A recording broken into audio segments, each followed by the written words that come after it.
Fala pessoal do canal É o Time do Povo, este é mais um Papo Reto com a Fiel, eu sou o Marco Belo e a gente vai falar a partir de agora do Esporte Clube Corinthians Paulista.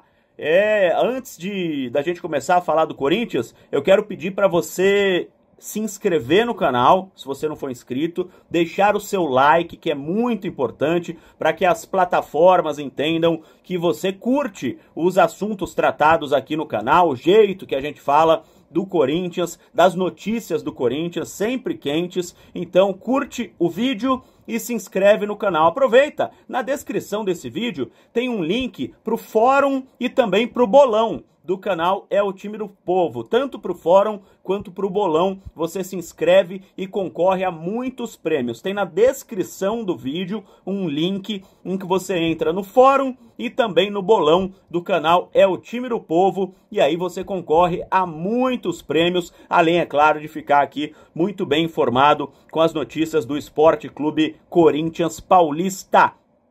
Agora, no final da tarde da sexta-feira, o Corinthians soltou uma nota a respeito de Rodrigo Garro. O Corinthians informou que o Rodrigo Garro tem um problema no joelho direito, uma tendinopatia patelar no joelho direito. Se tem algum médico assistindo a gente, pode explicar o que é, eu não sei, mas enfim, foi o problema alegado pelo Corinthians.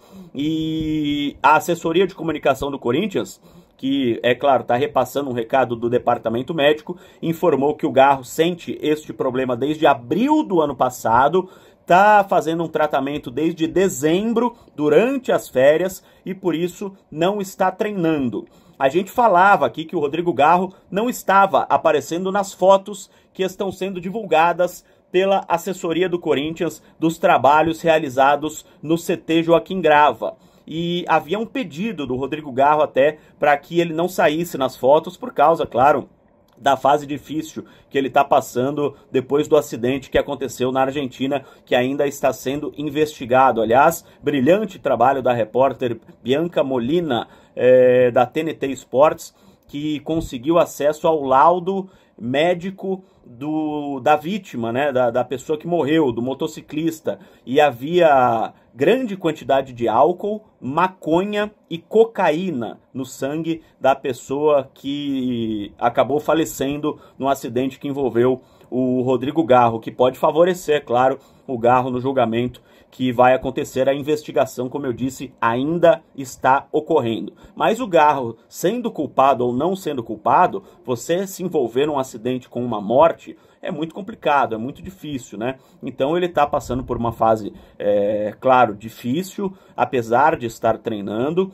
e por isso ele pediu para que não saísse nenhuma foto divulgada pela assessoria. E agora, com este comunicado deste problema no joelho, a gente sabe que o Garro não vai nem jogar, né? Havia a expectativa do Garro entrar em campo contra o Bragantino no dia 16, na estreia do Corinthians no Campeonato Paulista, mas com este comunicado do Departamento Médico do Corinthians, o Garro não deve nem entrar em campo neste início de campeonato. Então são duas as situações, né? Elas se complementam, digamos assim, o problema psicológico pelo qual vive o Garro e o problema agora no joelho direito, que foi comunicado pelo departamento médico, que não havia sido comunicado antes, né? Não sei porquê, mas foi comunicado agora que o Rodrigo Garro está com esse problema, está em tratamento e por isso nem está indo a campo, tá? Ele está fazendo um tratamento na parte interna do CT, segundo o pessoal do departamento médico do Corinthians. O Corinthians que foi expulso do movimento dos clubes formadores, foi acusado pelo João Paulo Sampaio, o diretor do futebol de base do Palmeiras, de aliciar um atleta do Palmeiras. O que é o movimento dos clubes formadores? É um movimento que foi formado justamente para que um clube não roubasse um jogador de outro clube, porque só após os 14 anos de idade você pode fazer um contrato de formação.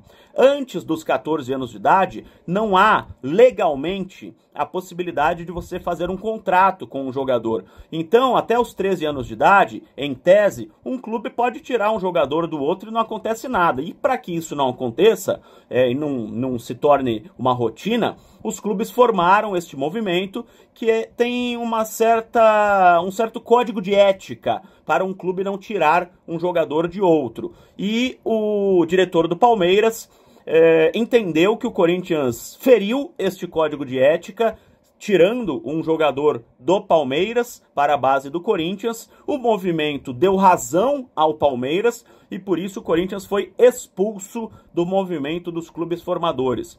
O que acontece com o Corinthians a partir de agora? Ele não disputa mais os campeonatos sub-15, sub-17 não oficiais, por exemplo, a Copa Votorantim, que é considerada a Copa São Paulo sub-15, né, a Copa São Paulo Sub-20, que todo mundo conhece, que é a competição mais importante que tem de base do futebol brasileiro. Pois bem, no Sub-15, a competição mais importante é a Copa Votorantim, e o Corinthians já não vai disputar pela expulsão deste movimento dos clubes formadores. E além disso, pelo Corinthians não fazer parte mais deste movimento que tem este código de ética, qualquer clube pode tirar agora qualquer jogador do Corinthians. E o Corinthians não pode reclamar, não pode fazer nada. Então é um problema muito sério que o Corinthians tem que resolver, tem que tentar se acertar com a direção do movimento, com o Palmeiras, enfim, não sei se devolve o jogador, não devolve, isso aí é com os advogados do Corinthians e com o pessoal da base. O Corinthians até soltou uma nota dizendo não concordar, dizendo que não fez nada de errado e que não entende porque foi expulso do movimento. Mas é muito importante que o Corinthians volte para este movimento dos clubes formadores para que dispute as competições de base. Porque qual jogador, por exemplo, vou dar um exemplo, qual jogador, por exemplo, o Corinthians vai tentar contratar um atleta lá do estado do Pará, por exemplo, estou usando um exemplo, e um outro clube também está tentando contratar esse atleta. Aí o jogador tem 14 anos de idade e sabe que o Corinthians não vai disputar a Copa Sub-15 e que o outro clube vai disputar a Copa Sub-15, ele vai ficar mais em evidência. Aí o Corinthians vai acabar perdendo esse atleta. Por isso é muito importante que o Corinthians volte ao movimento para que volte a disputar estes campeonatos sub-15, sub-17, enfim, os campeonatos de base. Essas são as notícias principais do Corinthians desta sexta-feira. O Corinthians vai a campo quinta-feira da semana que vem, já pelo Campeonato Paulista, estreia contra o Bragantino em Bragança Paulista. E as dúvidas são em relação à lateral esquerda. Será que o Diego Palacios será titular ou o Matheus Bidu continua como titular da equipe? E no lugar do Breno Bidon, que está servindo a seleção brasileira sub-20 no Sul-Americano, será que joga o Maicon, que teve o contrato renovado, né, o empréstimo renovado junto ao Shakhtar Donetsk, ou joga o Charles, ou então o Alex Santana?